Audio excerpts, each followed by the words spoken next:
Hey everybody, welcome back to the Light Side Music Reactions. We are in a different setting today than usual.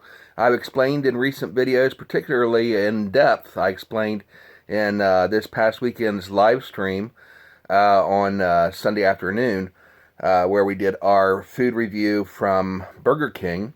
Talked about the reason why we're mixing things up a little bit this week, but just very briefly to explain, I had some technical difficulties with my camera. I apologize for the sound quality. I know this room is a little bit bigger, and so the acoustics aren't the greatest.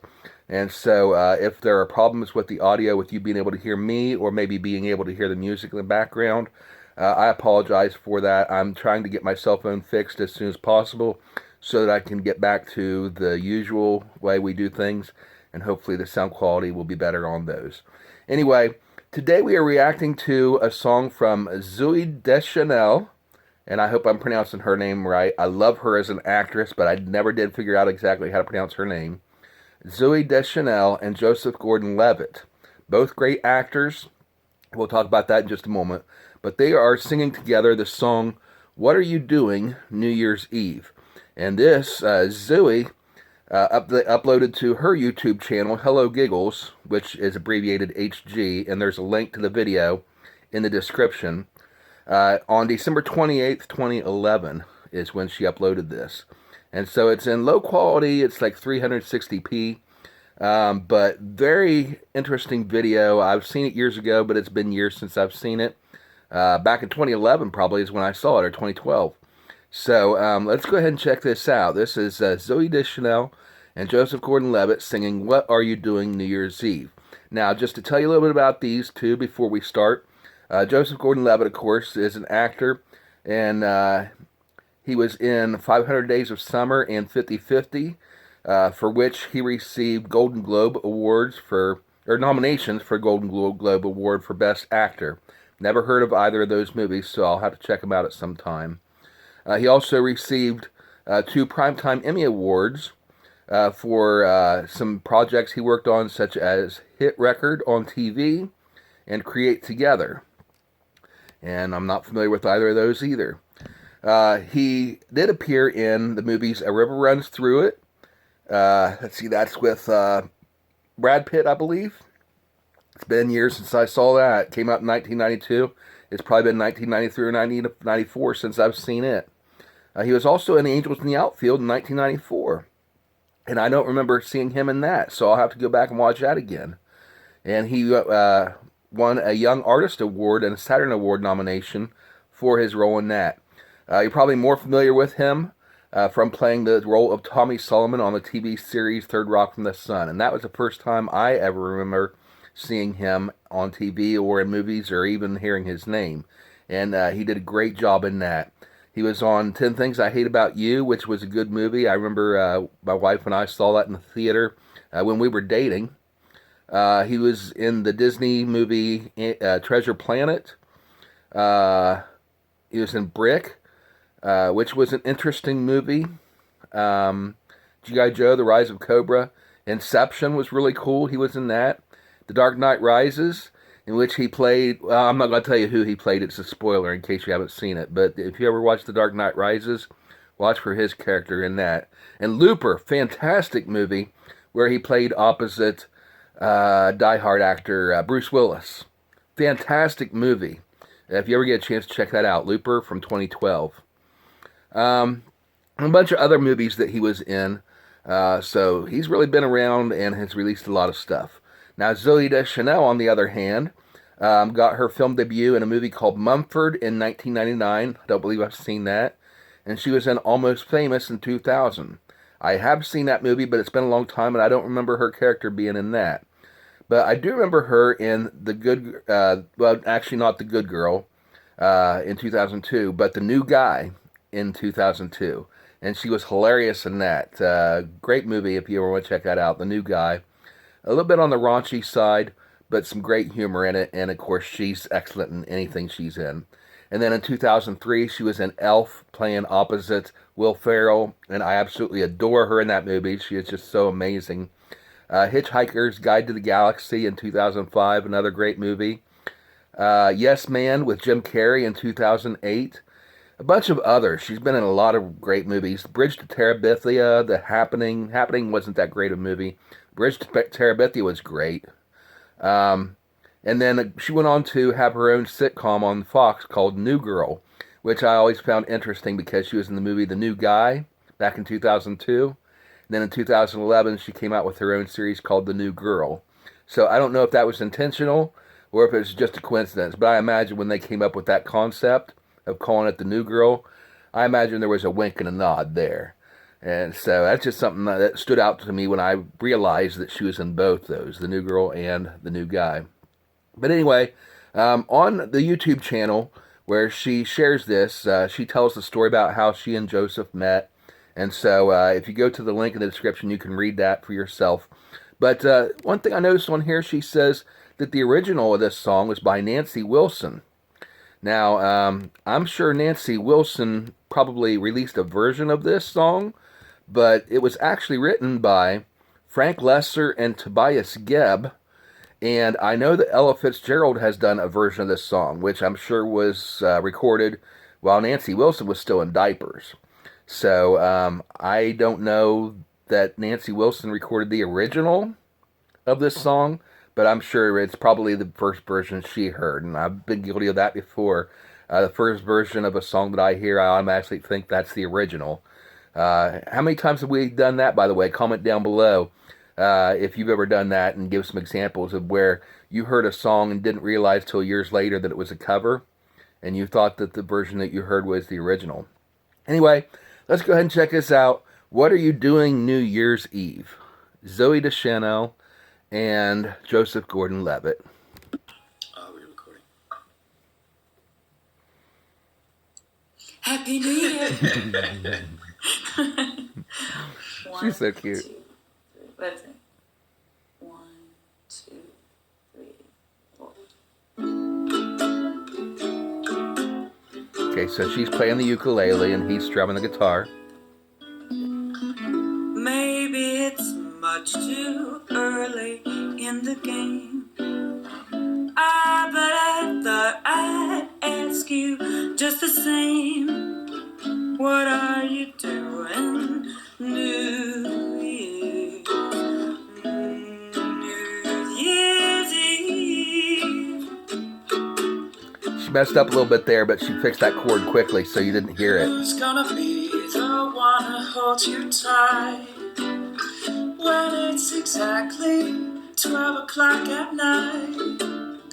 Welcoming in the New Year's. They both have amazing voices.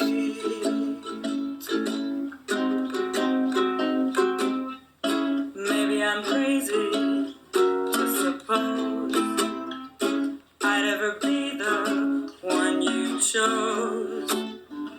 Out of 1,000 invitations you receive. Nice, throwing the harmony. But in case I stand one little chance, here comes the jackpot question in advance. What are you doing New Year's Eve?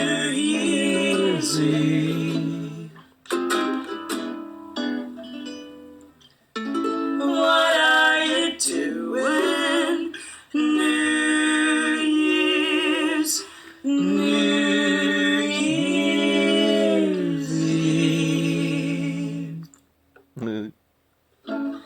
Awesome. Okay, so that was it.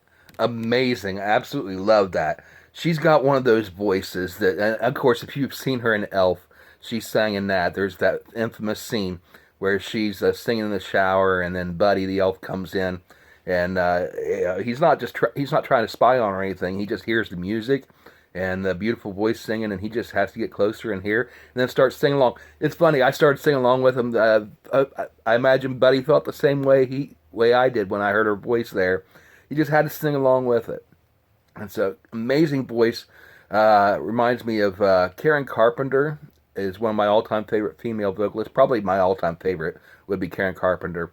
They don't have exactly the same voice, same type of voice, but it's in the same register.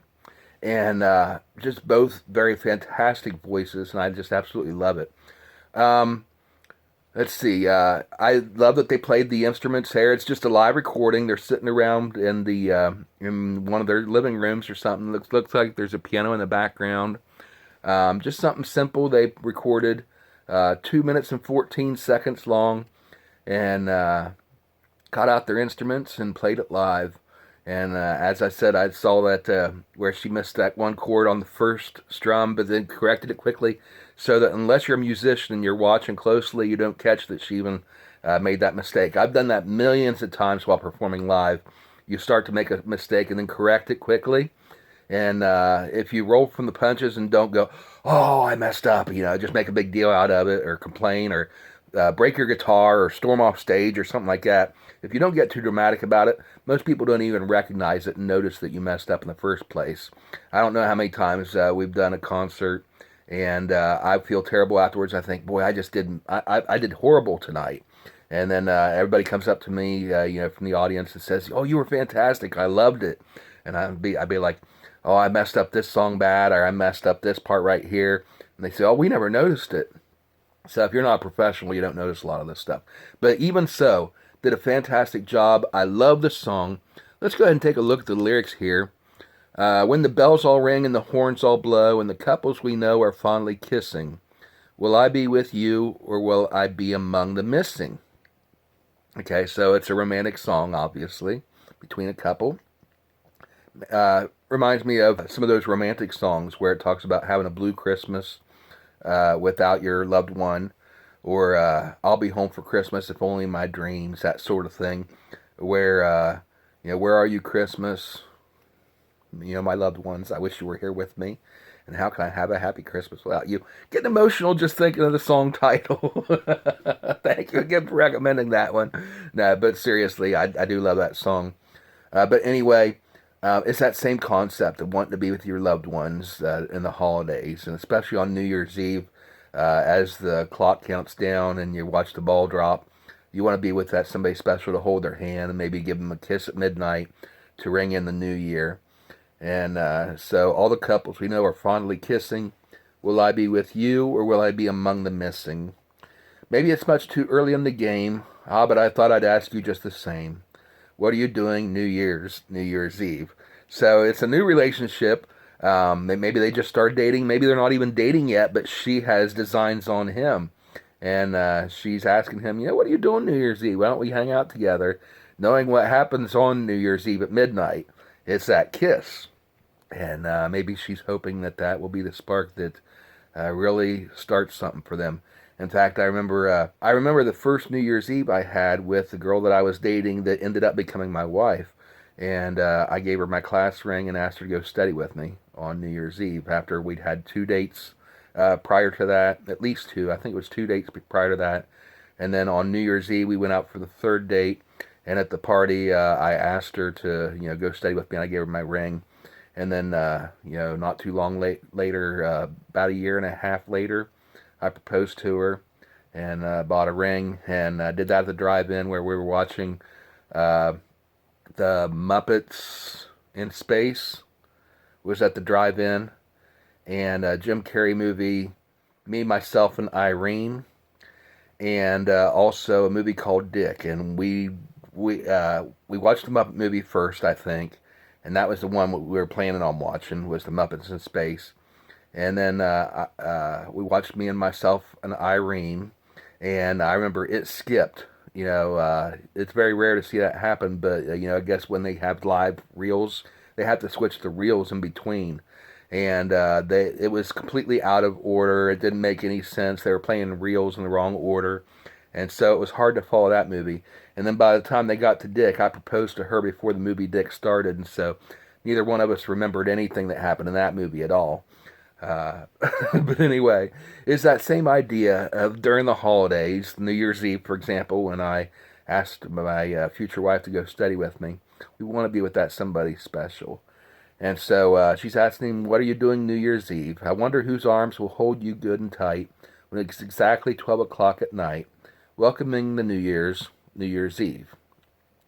Maybe I'm crazy to suppose I'd ever be the one you chose, out of 1,000 invitations you received. And surely I felt the same way about her.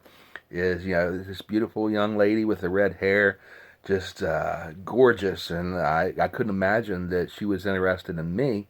But the first time we met, our eyes made contact, and that attraction was there for both of us. Surprisingly enough to me, obviously I'd be attracted to her, but she was attracted to me as well. Out of all the thousands of people in the world that she could have said yes to, and she said yes to me, and of course that's always exciting. But in the case I stand one little chance, here comes the jackpot question in advance. What are you doing New Year's Eve? And so that's it.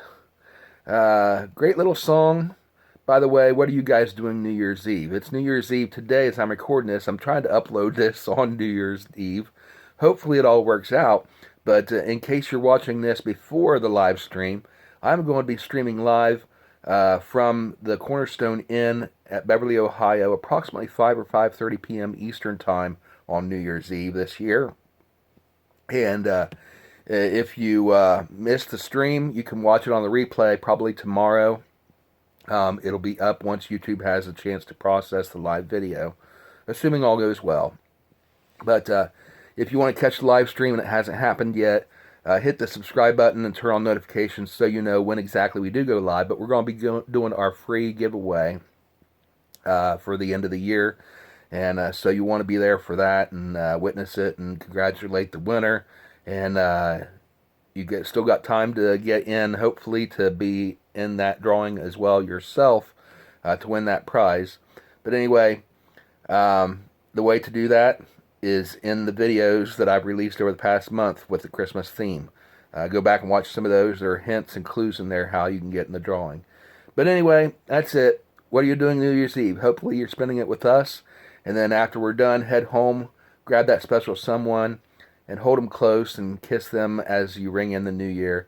And I hope you all have a wonderful and blessed 2025. Everybody have a great New Year's Eve. And we'll see you tomorrow on the Light Side Music Reaction. Until we don't see you first in the live stream. Bye, everybody.